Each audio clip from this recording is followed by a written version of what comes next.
Mark Fowble sucks at karate. Except for the kicking. Yep. Yeah. Yep. Yeah, he teaches classes every Tuesday and Thursday nights at 7 at the rec center. He's a triple diamond kicker. Studied under Don Claude Van Dern. Oh, the Don Claude Van Dern? Yes. Oh, man, I've heard of that guy. I've been following him since his son, Jean-Claude Dukenstein. Duckenstein. My mistake.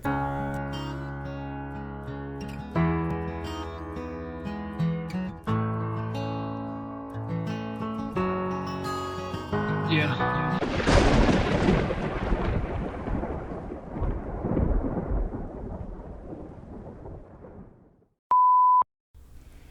War update on the war in Iran. What is it good for? Find out. Here's Rob. You know how this past week they were talking about peace, maybe peace talks, or what do they call it? Just negotiations in general? Like basically a ceasefire. There you Negotiating a ceasefire. Right. And the news was saying, well, Trump's acting like maybe that's going to happen. We got people working on that. The senior Iranian official who was the main person involved in talks to end the war, was critically injured in an airstrike on Thursday, according to Iranian media. It's almost like they don't even know who they're targeting exactly. Kameh Karzai? Yeah, that's it. You know what? I think he went by Chris. An advisor to the government and former foreign minister was reportedly working with Pakistan on a possible U.S.-Iran negotiations. He was trying to get basically a face-to-face with Vice President Vance. Yeah. And going through basically, what did I just say? I hate it when I do that. Yeah. I hate it when... Pakistan. Yeah, Pakistan was the mediator. But instead they just basically killed his wife and critically injured him. Oh, wow. Instead. So he probably doesn't feel like talking too much to them. He's probably like, fuck those guys. And Mr. Vance had communicated with intermediaries from Pakistan about the Iran conflict as recently as Tuesday, according to reports. The strike on Mr. Karazi complicates that already fragile picture. You know, if this wasn't real life, I would assume this would be a hilarious dark comedic movie about some sort of satire about war. Well, this is the guy that was kind of the interim. Karazi, the head of Iran's Strategic Council and Foreign Relations, had continued advising the office of Ali Khamenei. Well, that's a long name. After the Supreme Leader was killed. His parents must have been DJs or something. After the Supreme Leader was killed, he was kind of running the show for a minute. Yeah. And, they said, well, the Supreme Leader's son is the new guy, but then no one could ever really figure out where he was at or if he was even could talk. Or alive. So we bombed the next best guy we had, this guy that seemed to be running things. It's going to get down to where, we're going to be talking to the descendants, the teenage sons or something like that. So, here's what we have for a ceasefire. Anyway, I think peace talks are off the table for a few days after that one. I think peace talks are off the table for a few generations at this point, at least with Iran. I don't know about the rest of the Middle East, but this isn't going to just affect us. This is going to affect, if you have children, their children. And what people are left in the rubble, their children in Iran. And I just hope that the U.S. can work on mending relations after the Trump administration. If not, we're destined to have another 9/11. It's just going to be from another country. We're painting ourselves into the corner where we either desperately have to work on relations or we have to be truly self-sufficient and sustainable just because we're a big enough bully that no one can touch us, because that's how we're acting. Yeah, but keep in mind, there'll always be these. This is training a whole generation to hate one country. So when that generation grows up in Iran, what are they going to be capable of, and what are they going to be willing to do? Because we can't stop little splinter cells here and there. Yeah, I just don't think you can be a sustained bully. That's what I was getting at. Well, I mean... Oh, yeah, they're going to fight back at some point, even if it's... I don't think anyone's thinking like that, though. They just think that if we ended the war tomorrow and got out of there... They'll just forget we ever did anything. Or nothing drastic would change. And maybe in the immediate future, nothing drastic would change. But I'm thinking 10, 20 years down the line, when these kids bloodied become their nose a lot harder than what 9/11 was to us at this point. Yeah. And it's almost laughable, like I was saying, just like how like we try when we try to be diplomatic, we can't. We've been so warmongering. It's just like, okay, now we can't even find anyone to be diplomatic to. That brings up an interesting point. Warlord Pete Hegseth is firing a lot of people, as is Trump. Yeah, anybody who disagrees with the war or doesn't want to be on board with what they're doing, that's simply what they're doing. All these seasoned generals, all these people that earned their spot, weren't just appointed from a Fox News gig. Like, okay. Top Army general. Yeah, real strategists here. Kicked out this last week. Yeah, they're viewed as being radical, part of the radical left, or just radicalized, or just not seeing the real vision because they don't have their head that far up their ass or up Trump's ass, whatever. But it's like it's ridiculous. It's like, do what we say and be a Pam Bondi of sorts and applaud us and always stand by us, or eventually you're going to get fired. Because it blows my mind that Pam Bondi got ousted after that congressional hearing where she just sounded like an idiot, but yet didn't even flinch on turning on Trump. Well, I wasn't trying to do an analysis of the war or something like that. We're not turning on Trump. I just thought people might have missed that because I just randomly saw an article that went into it. But I've been watching world news like Euronews, Reuters and stuff, and I didn't see it on there.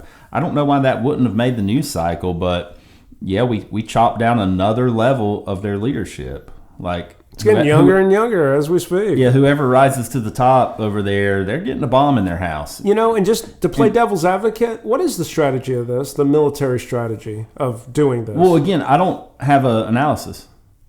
I just thought our listeners might want to, because they might have missed this too. I almost missed this tidbit about Mr. Well, this isn't the first time we've done that. I think he went by Chris.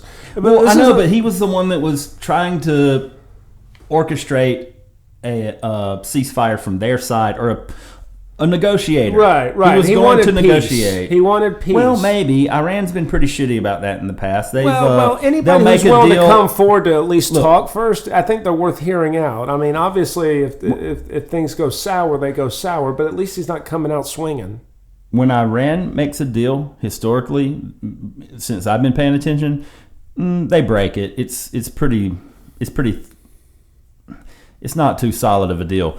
When Israel makes a deal, they do the same thing. Yeah. They'll say, yeah, we've got a ceasefire. 3 days later, they're lobbing. So basically, we're missiles. the Russia for the other side, the other guys. But in case you missed that, and then Pam Bondi, I don't think anyone missed that, but they might have missed where Hegseth is starting to fire some people. He's fired too. No, the generals have spoken out about this. They are very blunt about it. They are just like, if you're not on board with what he wants to do, what Trump wants to do, what this whole administration is trying to overshadow the Epstein files for, you're gone. It's just you're numbering your days because you're literally writing your own resignation.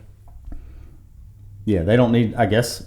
They don't need to cover it up. They're just like, oh, you don't agree? You're fired.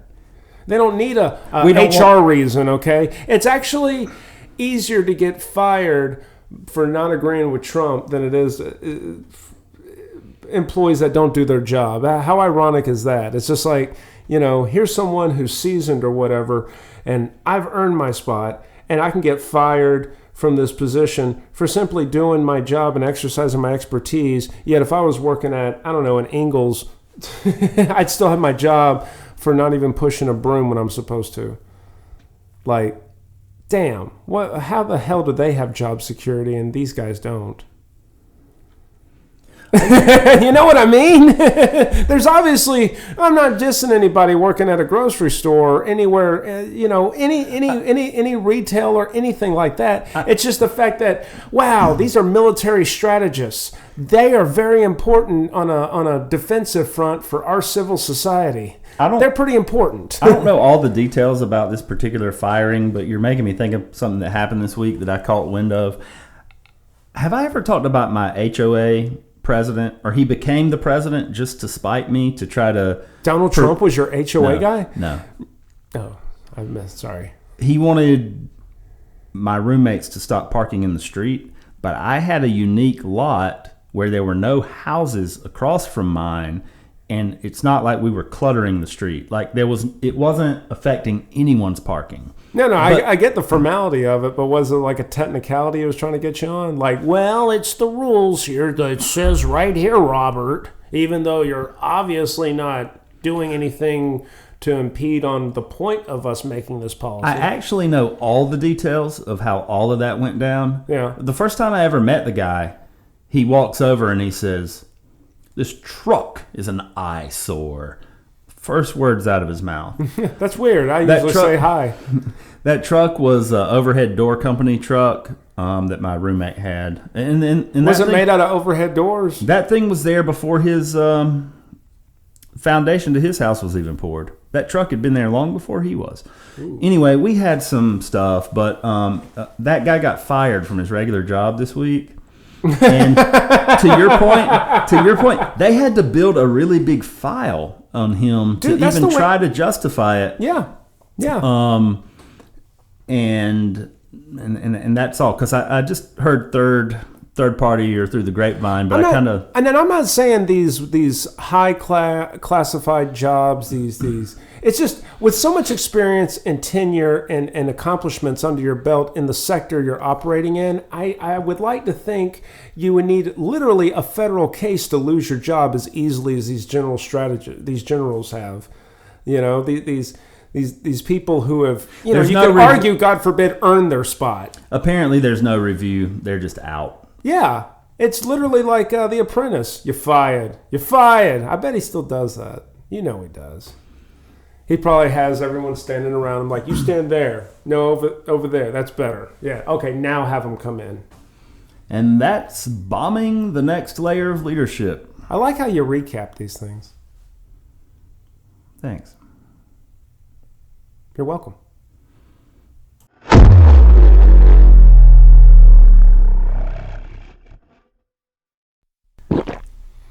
As listeners of the show, and probably everybody else already knows, Mark Fowble, former NC State kicker, starting kicker, who tackled Sterling Sharp, is now in business for himself. I guess he's branching off here. And has sponsored this episode. Mark Fowble Industries. I was wondering where that money came from. That's great. A kicking company. Although he also cleans gutters, but that's a side. It's a good side gig, and I think he also pressure washes too, and that's just convenient. Yeah, he's available for kids' birthday parties, bar mitzvahs, quinceañeras. Something about grandma and kicking the bucket. Oh yeah, funerals, or weddings, whatever your theme is. And he's got that kicking booth. Oh, yeah, for adult-themed parties? Yeah, it's kind of a different aspect. It's like the dunking booth, except instead of throwing something, you get kicked by the person in the booth, which is Mark. And it cleverly is a play on word with kissing booth. I mean... Okay, well, that is true. That is true. Actually, we just painted over an old sign. An old kissing booth. Yeah, right. And cut a little hole for the leg. It's a total... Aside from that, totally different concept that we totally own. You strap into the chair and... Anyway, going back to his business here, this is amazing. Wow. Yeah, after all these years. I know. He finally stood up for himself, and he's doing well. I'm glad. I'm glad he got a... His leg's still strong. Oh, that's He great. almost made Canadian League. Mark Fowble. Not the Subway guy.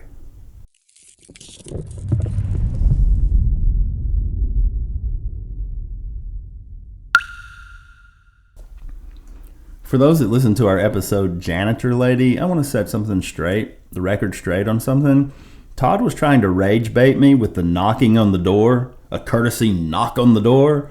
And for some reason, I didn't hear him in the moment during the conversation, but when I listened back, I picked up on it.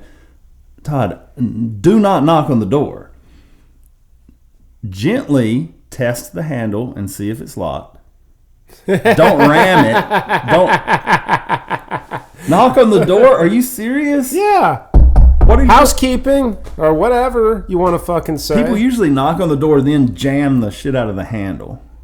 What's the point of that? What's the point in knocking? Well, because you don't have to jam the shit. Well, are you alerting the person? Yes. Are you wanting them to respond? It's kind of like the same thing. Like if you were waiting on a stall. It's be like, hey, I'm not going to just yell out, anyone in there? Because they probably don't know. If I knock on the door, I don't have to make like a big deal. Like, hey, there's a guy taking a shit in here. When I knock on the door, it'd be like, oh, it's time for you to react. If not, I'm going to try the handle. You know, stalls have those, and porta-johns have them too, vacant or occupied. Yeah, those are very useful. Maybe more public restrooms that are single use, like one toilet in there should have those. They should. We should start a that petition. That would eliminate the knocking and all that. That would be...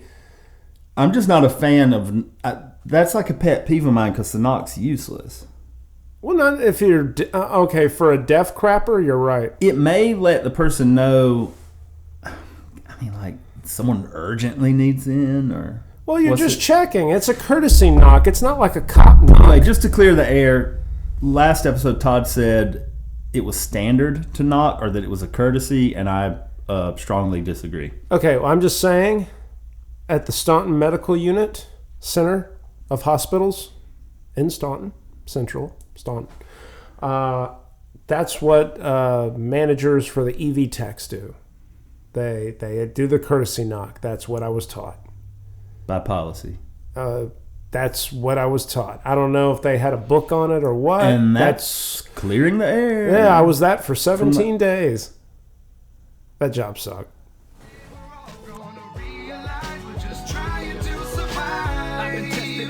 It seems I barely survived. It's like I'm buried alive deep inside a world that kept me trapped between hatred and lies. I'm broken, hoping for the day I open my eyes. It's like I'm walking blindfolded, holding my pride with the devil riding my back and the Lord on my side.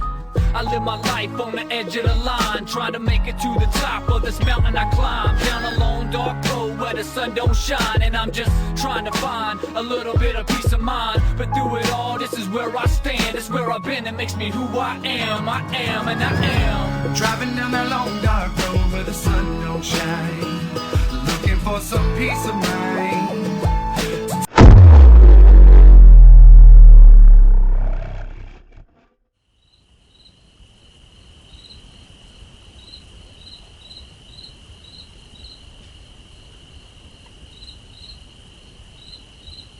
Ribbit.